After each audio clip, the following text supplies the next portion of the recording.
ஸ்கூல்ல இருந்து டயர்டா வர பிள்ளைங்களுக்கு எனர்ஜைஸ் பண்ற மாதிரி ஒரு சாக்லேட்ல வந்து ஹாட் சாக்லேட் ட்ரிங்க் செஞ்சு கொடுக்கலாமா?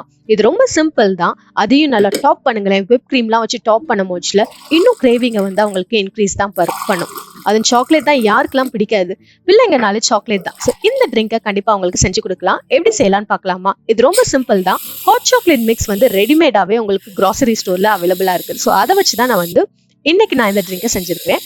இதுக்கு நான் வந்து 1/2 லிட்டர் பாலில் வந்து 3/4 வந்து நான் சாஸ் பேன்ல பாயில் பண்ண போறேன். மிச்சம் அந்த 1/4 பேக்கெட்டை வந்து கொஞ்சம் கொக்கோ பவுடர் ஒரு 5 to 6 tablespoon of cocoa powder போட்டு நல்லா வந்து மிக்ஸ் பண்ணிக்கலாம், லம்ஸ் இல்லாம. சைடில் சாஸ் பேன்ல வந்து மில்க் வந்து பாயில் ஆகிட்டே இருக்கு. பாத்தீங்கன்னா நல்லா லம்ஸ் இல்லாம நல்லா மிக்ஸ் பண்ணியாச்சு. இது சுகர் வந்து ஆப்ஷனல் தான். ஆல்ரெடி வந்து உங்களுடைய ஹாட் சாக்லேட் மிக்ஸ்ல சுகர் ஆட் ஆயிருக்கும்.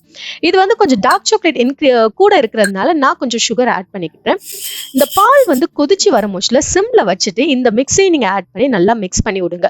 ஒரு 3 to 5 மினிட்ஸ் கழிச்சு பாத்தீங்கன்னா நல்லா பபிள் அப் ஆகி வரும். அந்த டைம்ல நான் இன்னும் கொஞ்சம் சாக்லேட்டை வந்து என்ஹான்ஸ் பண்றதுக்காக சாக்லேட் கியூப்ஸ் வந்து நான் ஆட் பண்றேன். என்ன சாக்லேட் ஃபிளேவர்னாலும் நீங்க ஆட் பண்ணிக்கலாம். நான் வந்து இன்னைக்கு டார்க் சாக்லேட் ஆட் பண்ணியிருக்கிறேன். இது எல்லாத்தையுமே நீங்க ஆட் பண்ணிட்டு ஒரு 1 மினிட் வச்சுட்டு நீங்க சுவிட்ச் ஆஃப் பண்ணிருங்க, இந்த சாக்லேட் கரையிற வரைக்கும்.